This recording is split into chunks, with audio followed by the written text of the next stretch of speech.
Welcome back to the Good Leader Podcast. I'm your host, John Martinez, and today is going to be the first episode of a series that I'm starting calling Midweek Mastery, where I'll delve deep into a leadership topic. I'm not going to try to make it too long, maybe 15, 20 minutes, where I just kind of talk about a leadership topic and get into some points and some problems and solutions for that problem, and then I'll wrap it up.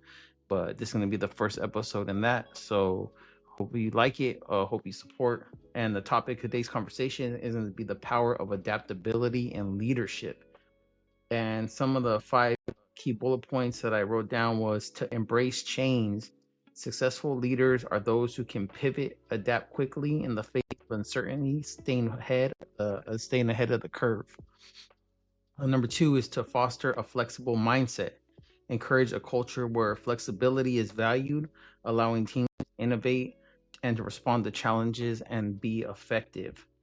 To learn continually, an adaptable leader prioritizes learning and growth, staying informed about new trends, technologies, and strategies. That's a big one. I think that if you get too comfortable where you're at and you're stagnant, then you kind of stop yourself from learning. So when new technology comes along, you struggle with it. Where I found a way that worked for me with that particular was whenever something new came out in my department, I would try to definitely do the training, like the learning training with it, and get familiar with it. Even if I wasn't going to use it all the time, I felt. And then when someone came to me with a question about it, I had a better understanding of what the problem or the solution to that may be. Empower your team.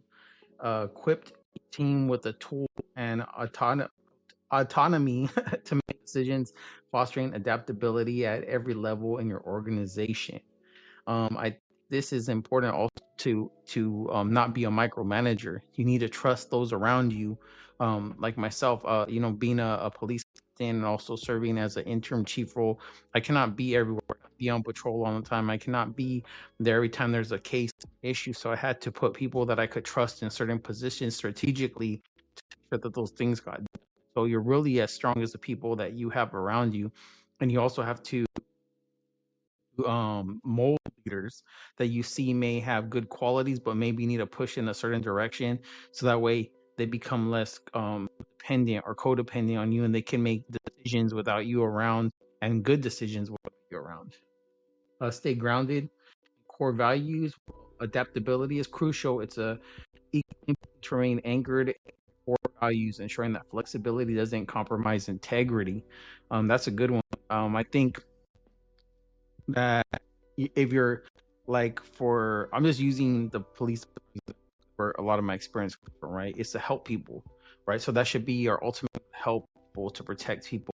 If we start deviating too far from that, now we're only, we're strictly after criminals, and that's all we're doing, and we take the time to get to know our community and help people, then we're kind of feeding the purpose of what our original core value was. So that's just something to think about, something that can come up.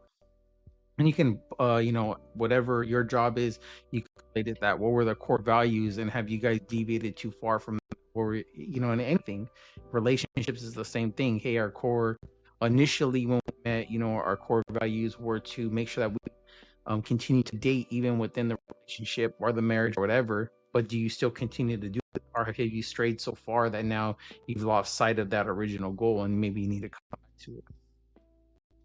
3 problems and solutions.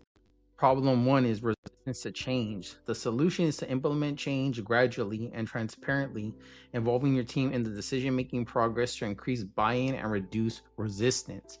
So I think that's, what worked for me a lot was, whenever I had to implement certain changes, I just didn't implement it. I usually went and got feedback from different key people in the department that did worked in certain areas and did certain things, and I would get their feedback.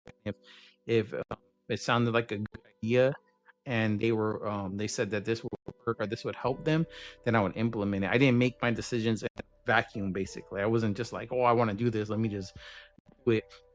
So there was times where I would have a good idea, it would work, it would go through, and there was like, I don't know if this will necessarily work. And I always appreciate that feedback, and I was always open to it. I think what allowed me to have a good relationship with the leadership around me, especially the people that I was like directly supervising and over, was because they knew they could come to me with the issue. I wasn't going to get offended if they didn't agree with me, disagree. I mean, they may have their reasons, I would have reasons, but it wasn't a personal matter.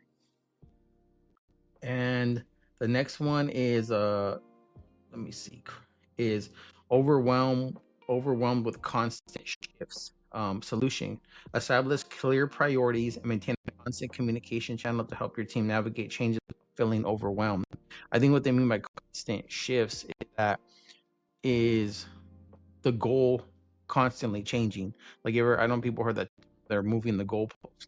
Like, are you constantly getting told a different mission statement like every month? Like, hey, this way we're prioritizing sales this month and next, and but then next month you're like, when you're getting into a good, maybe building up some momentum doing sales, and all of a sudden they're like, never mind, we're prioritizing customer service, and now you're doing that. So now I think the constant, if you shift too much, you can now not have a clear objective, and I think that sometimes causes issues with people where they get frustrated because now they're being told different things by different people.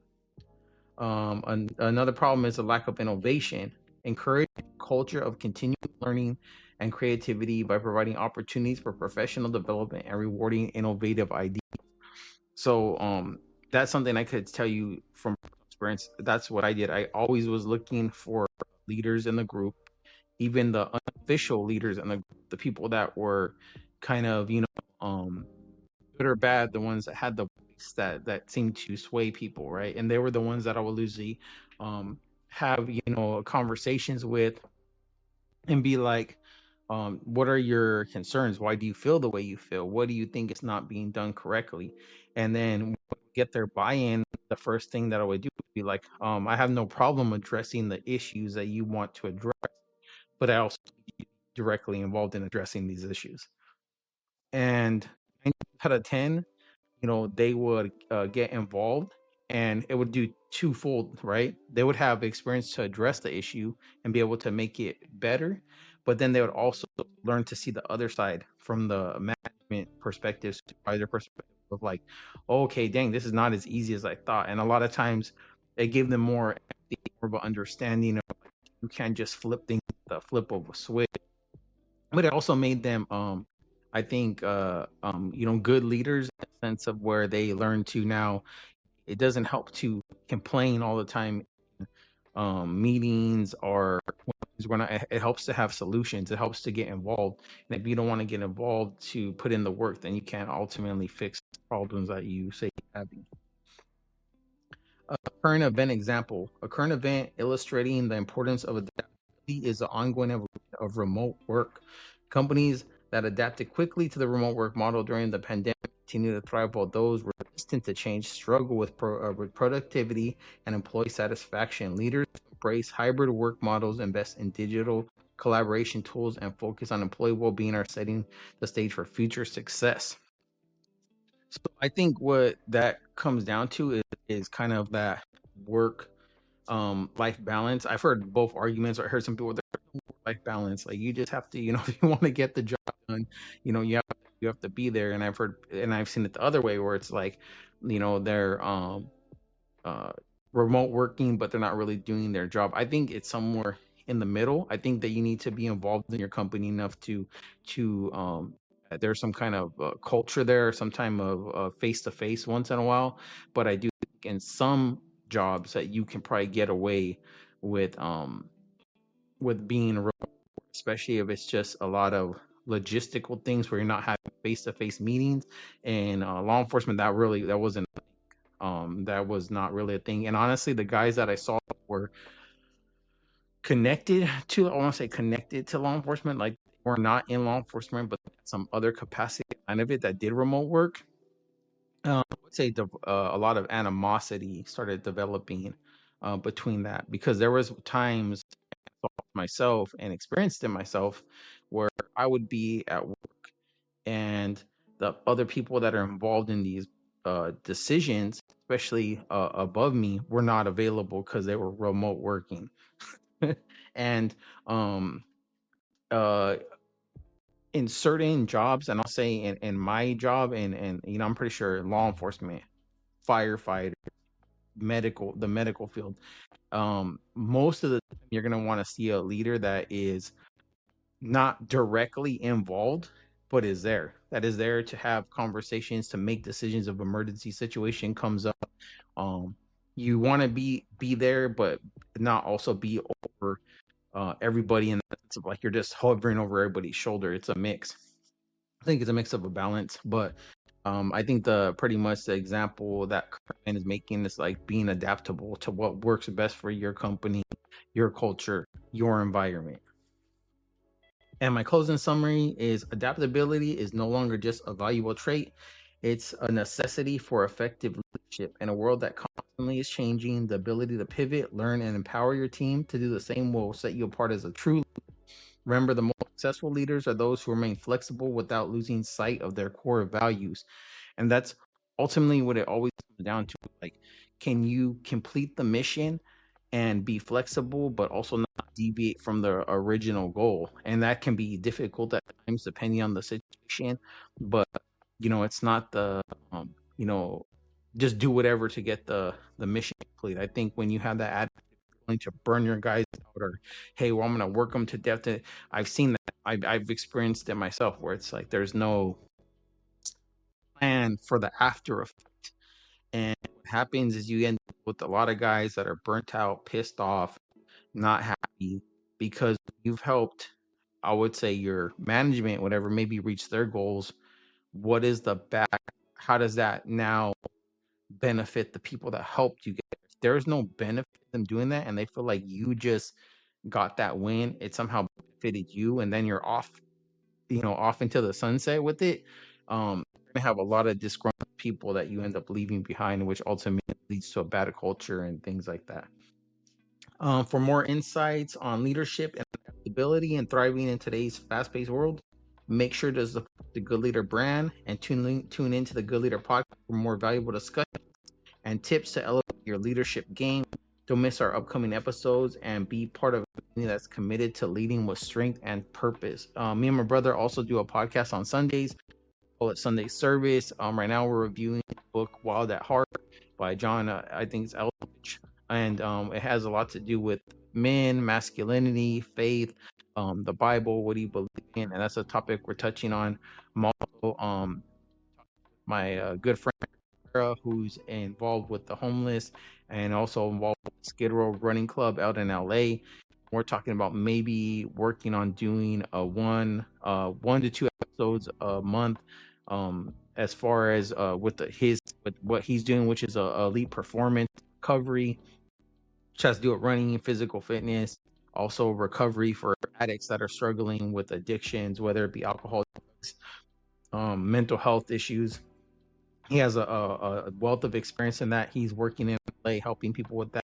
So definitely it's something, it's a valuable insight to what's actually happening, because he's in LA, and anyone's ever been to LA, there's plenty of homeless people, so there's plenty of problems down there.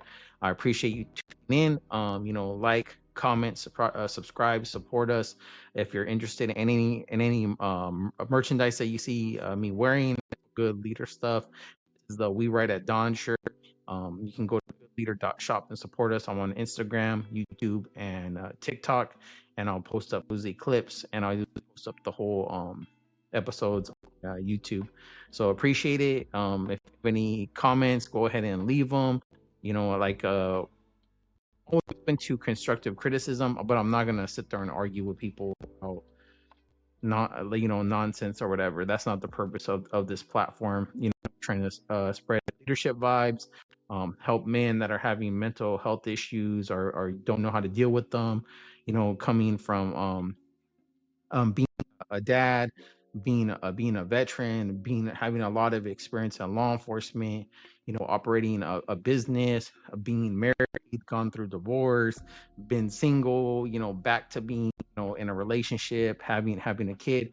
That's the point of our message. We're not really here to spread negativity or anything like that. So don't take it like that. A lot of this is just my opinion. This is just my experience.